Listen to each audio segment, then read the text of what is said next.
Hi friends, welcome to Amigos IAS. మొదటిసారి మన YouTube ఛానల్ని చూస్తున్న ప్రతి ఒక్క అభ్యర్థి ఇప్పుడు మన ఛానల్ని సబ్స్క్రైబ్ చేయండి. ఈ వీడియో కనుక నచ్చితే లైక్ చేయండి, మీ ఫ్రెండ్స్ అందరికీ వీడియో లింక్ని షేర్ చేయండి.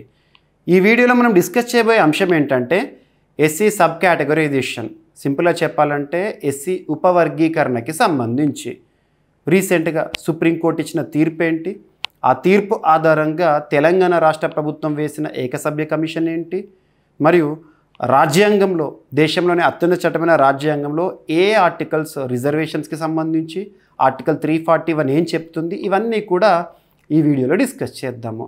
అంతకంటే ముందుగా అభ్యర్థులందరికీ కూడా ఒక ఇంపార్టెంట్ అనౌన్స్మెంట్. ఇప్పటి వరకు మన అమిగోస్ ఐఏఎస్ యూట్యూబ్ ఛానల్ని లక్షలాది మంది అభ్యర్థులు వీక్షిస్తున్నారు. ఇక మీదట రాష్ట్ర స్థాయి పోటీ పరీక్షలకు ప్రిపేర్ అవుతున్న అభ్యర్థులు ఎవరైతే ఉంటారో ఆంధ్రప్రదేశ్ రాష్ట్రానికి సంబంధించి మరియు తెలంగాణ రాష్ట్రానికి సంబంధించి రాష్ట్ర స్థాయి పోటీ పరీక్షలకు ప్రిపేర్ అవుతున్న అభ్యర్థుల కోసం ఎక్స్క్లూజివ్గా ఒక యూట్యూబ్ ఛానల్ని స్టార్ట్ చేయడం జరిగింది. మన అమిగోస్కి సంబంధించే ఆ యూట్యూబ్ ఛానల్ పేరు ఏంటంటే merit minds, A unit of Amigos IAS. ఈ యూట్యూబ్ ఛానల్లో ఎక్స్క్లూజివ్గా గ్రూప్స్కి సంబంధించి వీడియోలను అప్లోడ్ చేయడం జరుగుతుంది. ఇక మన అమిగోస్ ఐఏఎస్ యూట్యూబ్ ప్లాట్ఫామ్లో సివిల్స్కి సంబంధించి యూపీఎస్సీకి సంబంధించి సమాచారం అనేది ఇవ్వడం జరుగుతుంది. ప్రతి ఒక్కరు కూడా ఈ నూతన యూట్యూబ్ ఛానల్ ఏదైతే ఉంటుందో సబ్స్క్రైబ్ చేయండి. అందులో వీడియోస్ ఏవైతే ఉంటాయో ప్రతి ఒక్క వీడియోస్ని కూడా అప్లోడ్ అవుతున్నట్టుగానే వీక్షించండి. ఓకేనా? మరి యూట్యూబ్ ఛానల్ లింక్ని ఈ వీడియో కింద కామెంట్ బాక్స్లో మీకు పిన్ చేయడం జరుగుతుంది. ఓకేనా? ఇక టాపిక్లోకి వెళ్దాము. దేశంలోనే మొట్టమొదటి రాష్ట్రంగా తెలంగాణ ఇటీవల వార్తల్లోకి వచ్చింది. దేనికి సంబంధించి అంటున్నాను? ఎస్సీ కేటగరైజేషన్కి సంబంధించి. ఎస్సీ కేటగరైజేషన్, షెడ్యూల్డ్ క్యాస్ట్కి సంబంధించి. కొంత చారిత్రక నేపథ్యాన్ని చూద్దాము. 2024 సంవత్సరం ఆగస్టు 1వ తేదీన సుప్రీంకోర్టు, దేశంలోనే అత్యున్నత న్యాయస్థానమైన సుప్రీంకోర్టు ఒక చారిత్రాత్మక తీర్పును వెలువరించింది. ఏ కేసులో? Cases important. Davinder Singh versus state of Punjab. గుర్తుపెట్టుకోండి, State of Punjab. Davinder Singh versus state of Punjab 2024. ఈ కేసులో దేశంలోనే అత్యున్నత న్యాయస్థానమైన సుప్రీంకోర్టు ఏం చెప్పింది అంటే ఎస్సీ ఉపవర్గీకరణ అనేది రాజ్యాంగబద్ధమే అని తీర్పునివ్వడం జరిగింది. 7 సభ్యుల రాజ్యాంగ ధర్మాసనం. చాలామంది అనుకుంటారు రాజ్యాంగ ధర్మాసనం అంటే ఏంటి అని ఆలోచిస్తూ ఉంటారు. రాజ్యాంగ ధర్మాసనం అంటే ఏం లేదు. సుప్రీంకోర్టులో చాలా కేసెస్ వస్తూ ఉంటాయి. అందులో రకరకాల కేసెస్ ఉంటాయి. కొన్ని కేసులు దేశంలోని అత్యున్నత చట్టమైన రాజ్యాంగంలోని ఆర్టికల్స్కి సంబంధించి కానివ్వండి, రాజ్యాంగంలో ఏదైనా ఒక అంశానికి సంబంధించి లేదా రాజ్యాంగబద్ధ సంస్థలకి సంబంధించి అధికారాలకి సంబంధించి ఛాలెంజ్ చేసే కేసెస్ ఉన్నాయనుకోండి, వాటిని పరిష్కరించడానికి, సింపుల్గా చెప్పాలంటే రాజ్యాంగాన్ని సవాలు చేసే కేసెస్ ఉంటాయి కదా, వాటిని సమీక్ష చేయడానికి సుప్రీంకోర్టు రాజ్యాంగ ధర్మాసనాన్ని ఏర్పాటు చేస్తుంది. రాజ్యాంగ ధర్మాసనంలో కనీసం ఎంతమంది న్యాయమూర్తులు ఉండాలంటే 5 న్యాయమూర్తులు ఉండాలి. అలా దేశ చరిత్రలో అతిపెద్ద రాజ్యాంగ ధర్మాసనం చరిత్రలో ఏ కేసుకు సంబంధించి Kesavananda Bharati versus state of Kerala 1973. మనకు మౌలిక స్వరూపం అనేది బేసిక్ స్ట్రక్చర్ గురించి చూస్తాం కదా, ఆ కేసులో. ఇక్కడ 7 సభ్యుల రాజ్యాంగ ధర్మాసనం 6-1తో ఈ తీర్పుని ఇవ్వడం జరిగింది. ఎస్సీ వర్గీకరణ అనేది రాజ్యాంగబద్ధమే అని. అన్ని రాష్ట్రాలు కూడా ఎస్సీ వర్గీకరణపై అధ్యయనం చేసి దానికి అనుగుణంగా రిజర్వేషన్స్ ఇవ్వచ్చు అని చెప్పేసి తీర్పిచ్చారు. ఇందులో భాగంగా మన తెలుగు రాష్ట్రాలు ఆంధ్రప్రదేశ్, తెలంగాణ 2 రాష్ట్రాలు కూడా ఏకసభ్య కమిషన్లను నియమించినాయి. 1 మ్యాన్ కమిషన్స్. ఏకసభ్య కమిషన్ అంటే ఒకరే ఉంటారు. ఆంధ్రప్రదేశ్ రాష్ట్ర ప్రభుత్వం ఏమో సీనియర్ రిటైర్డ్ అధికారి, ఐఏఎస్ అధికారి రాజీవ్ రంజన్ మిశ్రా గారి ఆధ్వర్యంలో ఏకసభ్య కమిషన్. తెలంగాణ రాష్ట్ర ప్రభుత్వం వచ్చేసి మాజీ న్యాయమూర్తి జస్టిస్ షమీం అఖ్తర్ గారి ఆధ్వర్యంలో ఏకసభ్య కమిషన్ వేసి రెండు రాష్ట్రాలు కూడా 60 రోజుల సమయాన్ని ఇచ్చినాయి. మీరు ఎస్సీ వర్గీకరణ పైన అధ్యయనం చేయండి, రిపోర్ట్ సబ్మిట్ చేయడానికి 60 డేస్ అని టైం ఇచ్చారు. తెలంగాణలో చాలా త్వరితగతిన అధ్యయనం పూర్తయిపోయింది, రిపోర్ట్ సబ్మిట్ చేశారు. ఆ రిపోర్ట్ ఫిబ్రవరిలోనే రిపోర్ట్ వచ్చేసింది. ఆ రిపోర్ట్ జరిగిన తర్వాత, సబ్మిషన్ అయిపోయిన తర్వాత రాష్ట్ర క్యాబినెట్ ఆమోదించడము అండ్ రీసెంట్గా చట్ట రూపంలోకి తీసుకురావడము, ఆ చట్టాన్ని ఏప్రిల్ 14th 2025 రోజున, ఏప్రిల్ 14th 2025, ఏప్రిల్ 14th ప్రత్యేకత ఏంటి? మహానుభావుడి జయంతి. ఎవరు? డాక్టర్ బిఆర్ అంబేద్కర్ గారి జయంతి రోజున ఎస్సీ వర్గీకరణని అధికారికంగా చట్టాన్ని అమల్లోకి తీసుకురావడం జరిగింది. ఈ విషయంతో దేశంలోనే మొట్టమొదటి రాష్ట్రంగా తెలంగాణ రాష్ట్రం చరిత్రలో నిలిచిపోయింది. ఎస్సీలకు కేటాయించిన 15% రిజర్వేషన్స్ ఉంటాయి కదా, ఆ రిజర్వేషన్స్ని 3 గ్రూపులుగా వర్గీకరించడం జరిగింది. ఇక్కడ మరి ఆంధ్రప్రదేశ్ విషయానికి వస్తే మాత్రము ఇంకా అధ్యయనం జరుగుతోంది. ఏప్రిల్ 10th రోజున మరొక నెల రోజుల పాటు ఆ కమిషన్కి ఏమంటాము, ఇంకొక 1 month ఎక్స్టెన్షన్ ఇచ్చారు, పొడిగించారు కమిషన్ పనితీరు విషయంలో. So that is different. ఇక్కడ తెలంగాణ అనేది ప్రత్యేకంగా చట్ట రూపంలో కూడా అమల్లోకి తీసుకొచ్చింది కాబట్టి ఇది ఇంపార్టెంట్. ఇక్కడ మనం అబ్జర్వ్ చేస్తే తెలంగాణలో ఎస్సీ వర్గీకరణ చట్టం అమల్లోకి వచ్చేసేసింది. ఎస్సీలను 3 గ్రూపులుగా వర్గీకరించారు. ఎస్సీలను, షెడ్యూల్డ్ క్యాస్ట్ ఎస్సీలను 3 గ్రూపులుగా వర్గీకరించారు. గ్రూప్ 1 ఎస్సీలో గ్రూప్ 1 కేటగిరీ ఏదైతే ఉంటుందో అందులో 15 కులాలను చేర్చారు.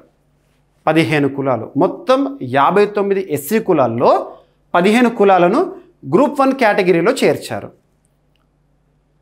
మొత్తం ఎస్సీల్లో వారి శాతం వచ్చేసి 3.28. మొత్తం ఎస్సీల్లో ఈ 15 కులాలు, ఎస్సీ కులాలు గ్రూప్ 1 కేటగిరీలో ఉన్న వాళ్ళ శాతం ఎంత అంటే మొత్తం ఎస్సీలో 3.28%. వారికి 1% రిజర్వేషన్ని కేటాయించారు.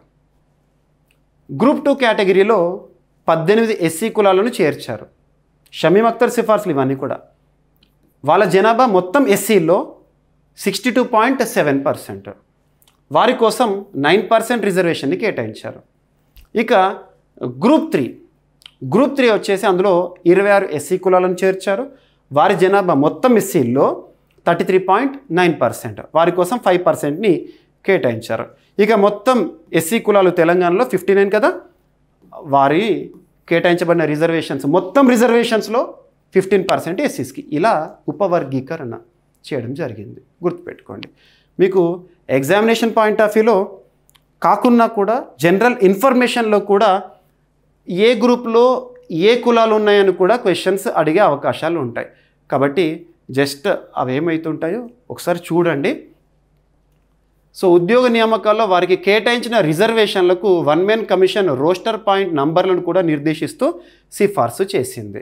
ఇక్కడ గ్రూప్ 1 కేటగిరీలో బావూరి, బేడ, జంగం, చచాటి, డక్కల్ లేదా డొక్కల్వార్, జగ్గలి అండ్ కొలుపుల వాన్లు, పంబాడ, పంబండ, పంబాల, మాంగ్ గరోడి, మన్నే, మాస్టి, మాతంగి, మెహతర్, ముండాల, సంబన్, సప్రు ఇవేవైతే ఉంటాయో వీళ్ళను గ్రూప్ 1 కేటగిరీలో చేర్చారు.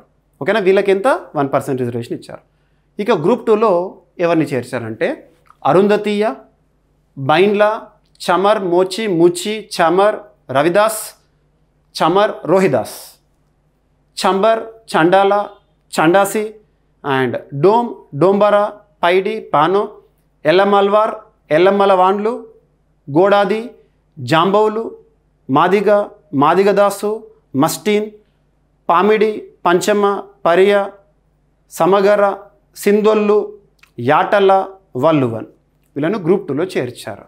ఇక గ్రూప్ 3 వచ్చేసి ఆది ఆంధ్ర, ఆది ద్రావిడ, అనముక్, అరెమాల, అర్వమాల, బారికి, బ్యాగర్, బ్యాగరి, చలవాడి, డోర్, గాసి, హడ్డి, రెల్లి, చాచండి, గోసంగి, హోలేయ దాసరి, మాదాసి కురువ లేదా మాదారి కురువ, మహర్, మాల అయ్యవార్, మాల దాసరి, మాల దాసు, మాల హన్నాయ్, మాల జంగం, మాల మస్తి, మాల సాలే, నేతకాని, మాల సన్యాసి, మిత అయ్యల్వార్, పాకి, మోటి, తోటి, రెల్లి వీళ్ళను గ్రూప్ 3లో చేర్చారు. టోటల్ 15% రిజర్వేషన్స్ని ఈ కేటగరైజేషన్ ఆధారంగా ఇవ్వడం జరిగింది. మీకు ఏదైతే ఎక్స్ప్లెయిన్ చేశానో ఇక్కడ స్క్రిప్ట్ రూపంలో చూపించడం జరిగింది. గవర్నర్ జిష్ణుదేవ్ వర్మ గారు ఆ బిల్లుకు ఆమోదముద్ర వేశారు. అండ్ తెలంగాణ రాష్ట్ర ప్రభుత్వం February 4th, 2025 రోజున రేవంత్ రెడ్డి గారు ఒక స్టేట్మెంట్ ఇచ్చారు. మనకు February 4th అనేది చారిత్రాత్మకంగా ఇంపార్టెంట్, సోషల్ జస్టిస్ డేగా గుర్తిస్తామని చెప్పారు ఇందులో భాగంగా. ఓకేనా? సో ఈ చట్టం ఏదైతే షెడ్యూల్డ్ క్యాస్ట్ రిజర్వేషన్ల తార్కికీకరణ చట్టము అమల్లోకి రావడం జరిగింది.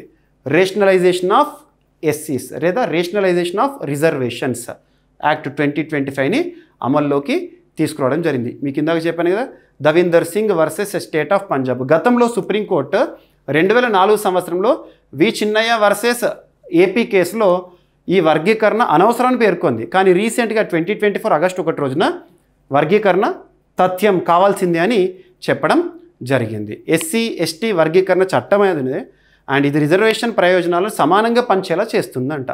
ఎస్సీలు ఒక సమాన వర్గం కాదని సుప్రీంకోర్టు స్పష్టించింది. ఎస్సీలు అందరూ ఒకటి కాదు, అందులో కూడా వర్గీకరణ కావాలని ఈ కేసులో తీర్పిచ్చింది. రాష్ట్రాలు అధ్యయనాల ఆధారంగా ఎస్సీలను ఉపవర్గాలుగా వర్గీకరించవచ్చు, కానీ రాష్ట్రాలు ప్రెసిడెన్షియల్ లిస్టుని మార్చలేవు. ప్రెసిడెన్షియల్ లిస్టులో ఉంటారు ఎస్సీలు వీళ్ళు అని, ఆ లిస్టుని మార్చడానికి లేదు. కానీ ఆ లిస్టులో ఎవరెవరు ఏ వర్గానికి వస్తారో మాత్రం రాష్ట్రము ఉపవర్గీకరణ చేయొచ్చని తీర్పు ఇవ్వడం జరిగింది. ఇక మనకు దేశంలోనే అత్యున్నత చట్టమైన రాజ్యాంగంలో article 14, article 15 Clause 4, 16 Clause 4, article 341 వీటిని మనం లింక్ చేసుకుంటే చాలు. 341 ఆర్టికల్ ఏం చెప్తుందంటే ప్రెసిడెంట్ జారీ చేసే నోటిఫికేషన్ ద్వారానే ఎస్సీలను గుర్తించాలి. రాష్ట్రాలు ఈ జాబితాను మార్చలేవు, కానీ అంతర్గత వర్గీకరణ సబ్ కేటగరైజేషన్ చేయొచ్చని తీర్పు ఇవ్వడం జరిగింది. గుర్తుంచుకోండి.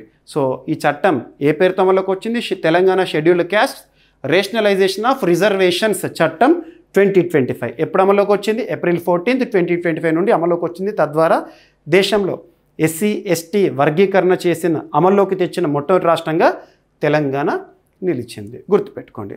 సో ఈ విధంగా ఎగ్జామినేషన్ పాయింట్ ఆఫ్ వ్యూలో క్వశ్చన్స్ రావచ్చు. కేసు మాత్రం గుర్తుంచుకోండి.